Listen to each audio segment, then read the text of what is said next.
आशीष झारिया। नमस्कार दोस्तों, मैं आशीष झारिया आज आपके लिए लेकर आया हूँ एनसीएफ 2005। आज हम पढ़ेंगे एनसीएफ 2005 के बारे में, जिसका और जानेंगे कि एनसीएफ 2005 क्या है और बच्चों के बारे में एनसीएफ 2005 में क्या क्या बातें बताई गई है और राष्ट्रीय पाठ्य चर्चा की रूपरेखा क्या है। एनसीएफ मतलब होता है नेशनल करिकुलम फ्रेमवर्क, है ना। एनसीएफ मतलब क्या होता है? National curriculum framework. ये एनसीएफ का फुल फॉर्म है। तो ये इसमें क्या बताया गया, बालकों को क्या और कैसे पढ़ाया जाए, इस पर बात की गई है। ठीक है, एनसीएफ 2005 में क्या बताया गया है कि बालकों को क्या और कैसे पढ़ाया जाए, इस बात पर बात की गई है।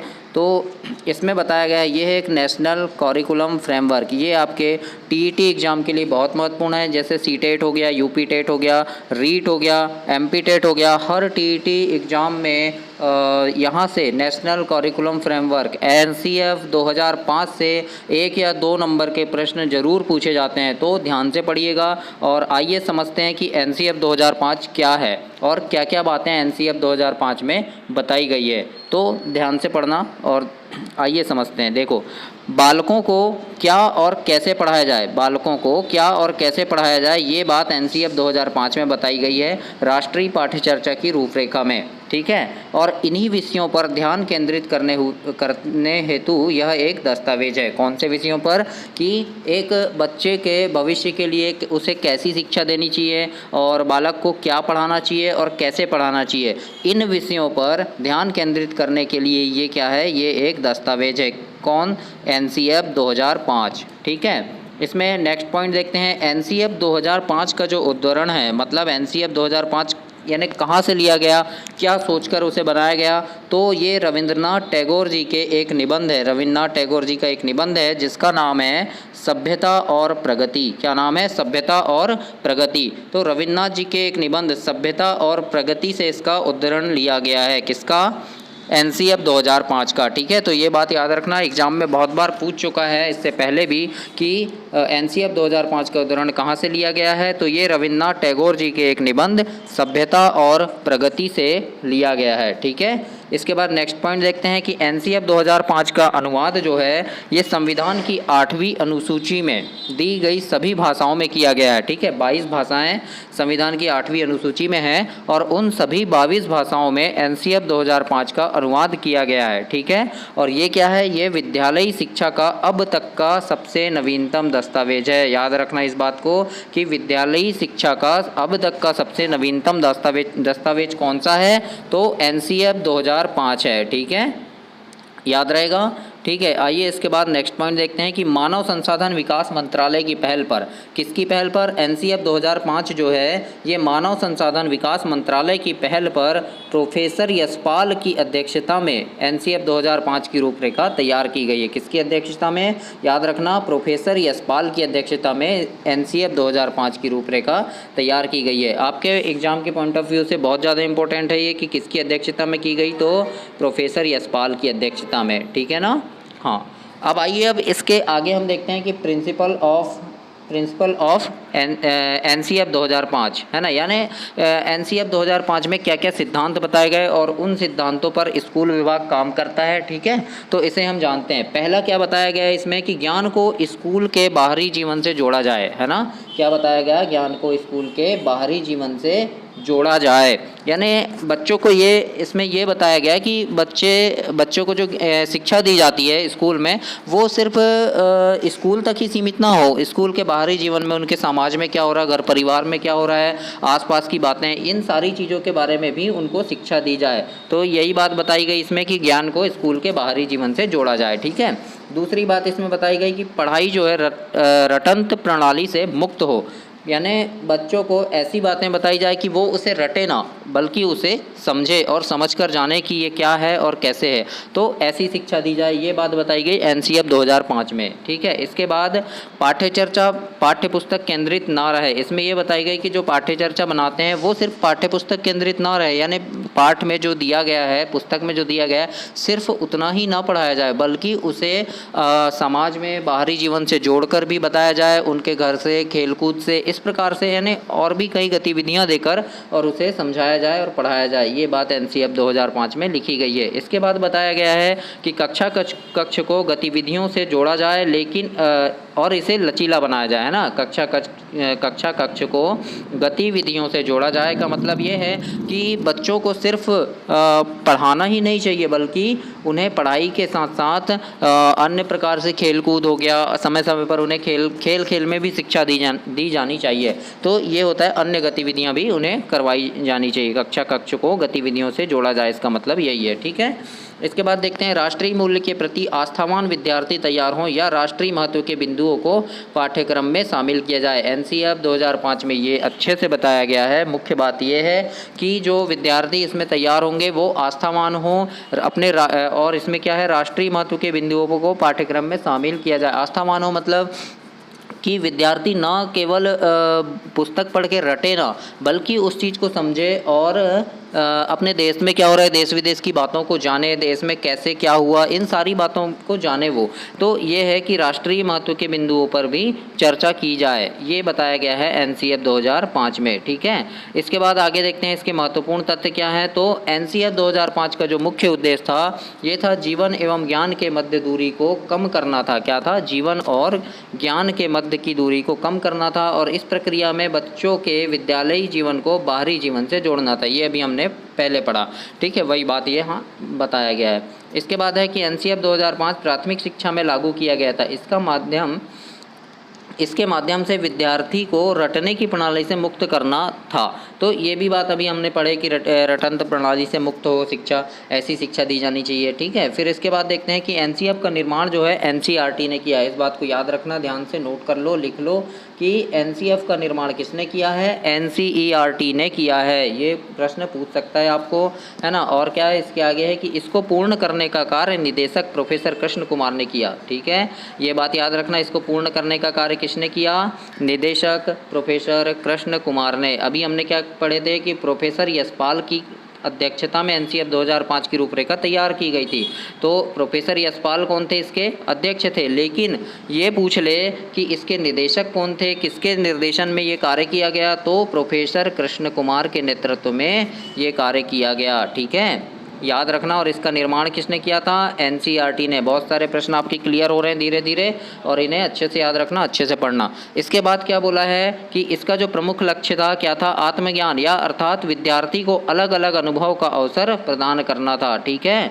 क्या था इसका प्रमुख लक्ष्य? कि विद्यार्थियों को अलग अलग अनुभवों का अवसर देकर उन्हें स्वयं ज्ञान की प्राप्ति करनी होती थी। मतलब कि विद्यार्थी को स्वयं करके सीखने के सिद्धांत पर बल दिया गया। एनसीईएफ 2005 में करके सीखने पर बल दिया गया। पहले क्या होते थे? टीचर पढ़ा देते थे, टीचर खुद ही करते थे, जो भी कार्य होता था बच्चों को सिर्फ पढ़ना पड़ता था, बस इतना। लेकिन बच्चा जब करेगा तो ज़्यादा अच्छे से सीखेगा। ये बात एनसीईएफ 2005 में बताई गई है, ठीक है। तो ये बात याद रखना। इसके आगे हम पढ़ते हैं, अब आगे क्या लिखा हुआ है। एनसीईएफ 2005 के अंग या भाग कौन कौन से हैं? तो देखते हैं, राष्ट्रीय पाठ्यचर्चा की रूपरेखा को 5 भागों में बांटकर वर्णित किया गया है, ठीक है। पहला भाग है इसमें परिचय, ठीक है, इंट्रोडक्शन। दूसरा है सीखने का ज्ञान, यानी सीखने का ज्ञान मतलब कैसे बच्चों को सिखाया जाए या बच्चे अपने ज्ञान का निर्माण कैसे करें, इस बात पर चर्चा की गई है और इसके बारे में बताया गया है। तीसरी बात है इसमें पाठ्यचर्चा के क्षेत्र, स्कूल की अवस्थाएं और आकलन, है ना, या स्कूली कार्यक्रम, स्कूल में क्या क्या कार्यक्रम हो, स्कूल की अवस्था कैसी हो, एवं बच्चे का आकलन, बच्चे का आकलन करना चाहिए कैसा है ना, स्कूल की अवस्था कैसी है, कि कैसी स्थिति है, फ़ैन है कि नहीं, ये सारी बातें एनसीईएफ में बताई गई है। चौथी बात है इसमें कि विद्यालय का वातावरण, ये महत्वपूर्ण है। विद्यालय का वातावरण कैसा हो? विद्यालय का वातावरण जो है बाल केंद्रित होना चाहिए, बच्चों पे केंद्रित होना चाहिए, और विद्यालय में बच्चा खुद करके सीखने पर बल देता है, इस बात पर ध्यान रखना चाहिए, ठीक है। इसके बाद 5वीं बात बताई गई है व्यवस्थागत सुधार। व्यवस्थागत सुधार का मतलब है कि किस तरह से शिक्षा के अंदर सुधार हो, इन बातों को इसमें दिखाया गया है, दर्शाया गया है कि कैसे सुधार कर सकते हैं हम शिक्षा के अंदर, है ना। इन बातों को एनसीईएफ 2005 में बताया गया है, व्यवस्थागत सुधार। अब इसके बाद हम देखते हैं, अभी हमने पढ़ा मार्गदर्शी सिद्धांत क्या होते हैं, और फिर हमने देखा कि इसमें कैसे सुधार कर सकते हैं। अब देखते हैं एनसीईएफ 2005 के प्रमुख सुझाव। ठीक है, इसमें क्या क्या सुझाव दी गई हैं, इसकी विशेषता क्या है, इस बारे में जानते हैं। तो आइए देखते हैं इसमें क्या है। प्राथमिक स्तर पर भाषा का माध्यम मातृभाषा होनी चाहिए, ये प्रमुख बात बताई गई है कि प्राथमिक स्तर पर भाषा का जो माध्यम है ये मातृभाषा होनी चाहिए या फिर उनकी घरेलू भाषा होनी चाहिए। ठीक है, मातृभाषा होनी चाहिए या फिर उनकी घरेलू भाषा होनी चाहिए। यानी पहली से 5वीं तक बच्चों को जब स्कूल में शिक्षा देंगे तो वो शिक्षा उनकी मातृभाषा में ही दी जाएगी, ये बात एनसीएफ 2005 में बताई गई है। ठीक है, याद रखना, ये प्रश्न पिछली बार सीटेट में भी पूछा गया था, सीटीईटी में आया था ये प्रश्न कि बच्चों की जो मातृभाषा है वो यानी बच्चों को शिक्षा किस भाषा में प्रदान की जानी चाहिए, तो इसका आंसर होगा बच्चों को मातृभाषा में ही शिक्षा प्रदान की जानी चाहिए प्राथमिक स्तर पर। ठीक है, ये बात याद रखना। दूसरी चीज़ इसमें क्या बताया गया है कि शिक्षण सूत्र क्या होते हैं, ये आगे पढ़ेंगे अपन लोग शिक्षण सूत्र। तो अभी देखते हैं इसमें क्या है। एनसीएफ 2005 में बताया गया है कि शिक्षण सूत्र जो है ज्ञात से अज्ञात की ओर एवं मूर्त से अमूर्त की ओर होना चाहिए। मतलब बच्चों को हम पहले वो बताएं जो ज्ञात है उसे, ये नहीं कि जो उसने कभी देखा नहीं कभी जाना नहीं ऐसी चीज़ों के बारे में बता रहे हैं, ऐसा नहीं। बच्चों को पहले वो बताओ जो उसे ज्ञात है, उसके बाद उसे धीरे धीरे अज्ञात की ओर लेके जाओ, ऐसे में बच्चा जल्दी सीखेगा। और मूर्त से अमूर्त की ओर मतलब जो उसके सामने है, जो दिख रहा है उसे, उस बारे में पहले उसको समझाया जाए, जो जिसके बारे में वो जानता हो वो उस बारे में उसे बताया जाए, उसके बाद उसे अमूर्त की ओर ले जाया जाए। मान लो आप एक एप्पल की बात करते हैं, आपने एक सेब के बारे में आपको पढ़ाना है, सेब के बारे में बताना है, तो आप बच्चों को पहले सेब दिखाइए, मूर्त रूप से सेब दिखाइए उसके सामने, तो वो जानता है सेब क्या होता है कैसे होता है। उसके बाद धीरे धीरे उसको अमूर्त शिक्षण की ओर ले जाइए, तो इसमें बच्चा जल्दी सीखेगा। ये बात एनसीएफ 2005 में बताई गई है ना, क्या बोला गया, ज्ञात से अज्ञात की ओर और मूर्त से अमूर्त की ओर होनी चाहिए।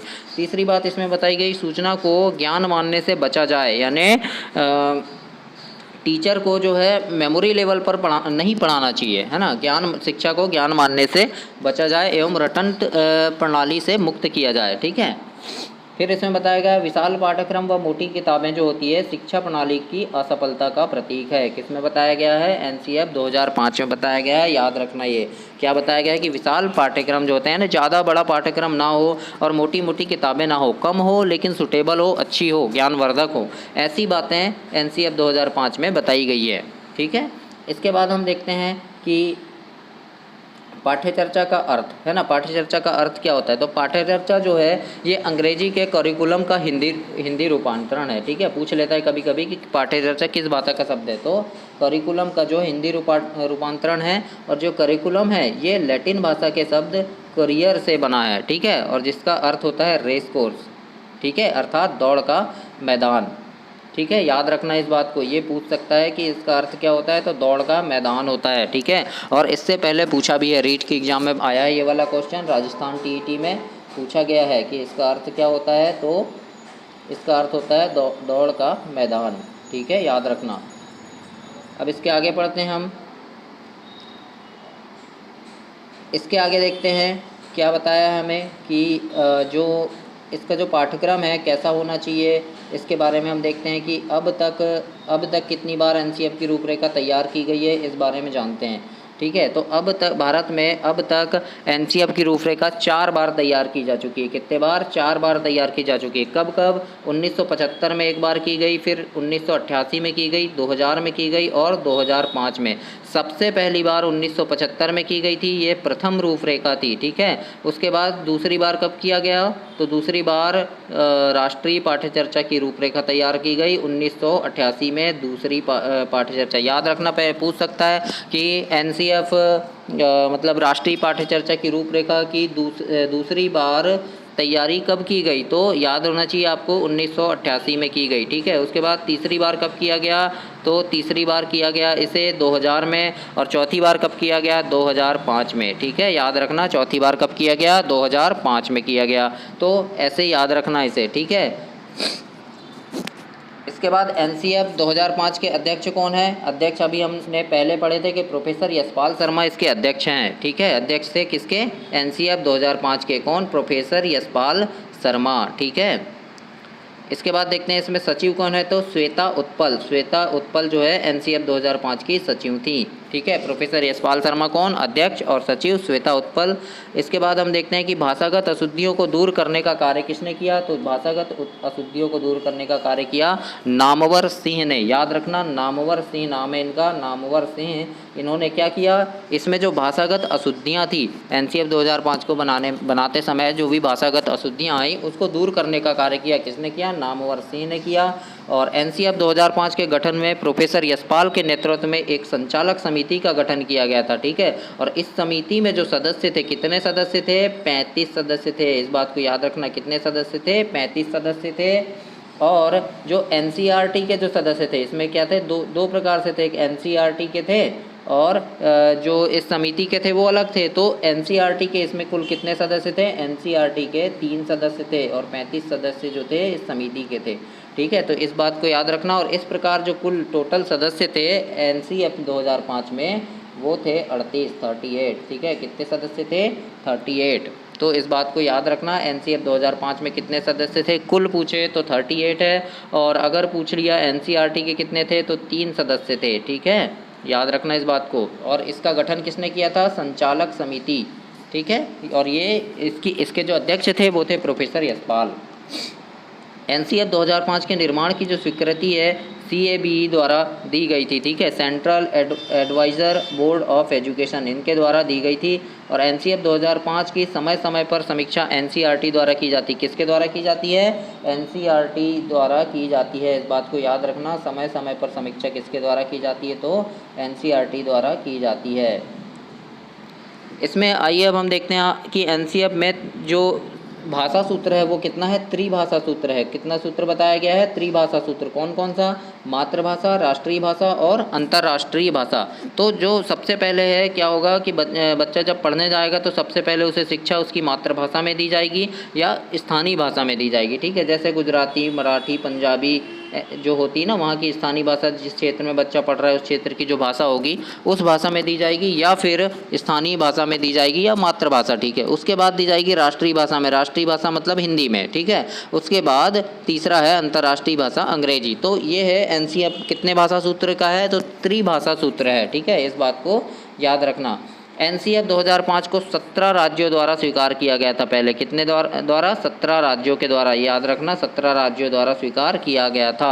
एनसीएफ 2005 में 2 सूत्रों पर जोर दिया गया। कौन कौन से 2 सूत्र हैं, ज्ञात से अज्ञात की ओर और मूर्त से अमूर्त की ओर। इससे पहले हमने पढ़े हैं ना, ज्ञात से अज्ञात की ओर, मूर्त से अमूर्त की ओर क्या होता है। उन्हीं 2 सूत्रों पर इसमें सर्वाधिक बल दिया गया। ठीक है, इस बात को याद रखना। आइए इसके बाद हम देखते हैं कि एनसीएफ 2005 में 4 मुख्य विषय को सम्मिलित किया गया। अब ये कौन कौन से विषय हैं, पहला है भाषा, जो भी उनकी भाषा होगी, हिंदी होगी या जो भी होगी। दूसरा है गणित, तीसरा है सामाजिक विज्ञान और सामान्य विज्ञान। इन 4 भाषा को मुख्य रूप से एनसीएफ 2005 में सम्मिलित किया गया है। याद रखना कितनी भाषाओं को किया गया है, 4 भाषाओं को सम्मिलित किया गया है, 4 विषयों को। ठीक है, इसके बाद देखते हैं एनसीएफ 2005 में 4 अन्य क्षेत्रों को भी जोड़ा गया है। अभी ये कौन कौन से 4 अन्य क्षेत्र हैं, तो पहला है कार्य, दूसरा है कला एवं पारंपरिक दस्तकारी, यानी बच्चों को पढ़ाई के साथ साथ कला यानी खेल में और भी चित्रकारी में, इन प्रकार से या दस्तकारी में, इस प्रकार से इनमें भी शिक्षा दी जानी चाहिए। इन बातों को भी एनसीएफ 2005 में बताया गया है। फिर स्वास्थ्य एवं शारीरिक शिक्षा पर भी उन्हें शिक्षा दी जानी चाहिए, इन बातों को भी बताया गया है। और शांति एवं योग पर भी एनसीएफ 2005 में बताया गया है। तो याद रखना आप सारी बातों को कि क्या क्या चीज़ें इसमें बताई गई है एनसीएफ 2005 में। तो ये था आपका पूरा एनसीएफ 2005 जिसके बारे में हमने जाना और पढ़ा और अच्छे से इसके बारे में हमने जाना है। तो ये इसके बहुत सारे क्वेश्चन सीटेट में, आपके यूपी टेट में, एमपी टेट में पूछ सकता है कि एनसीएफ 2005 क्या है।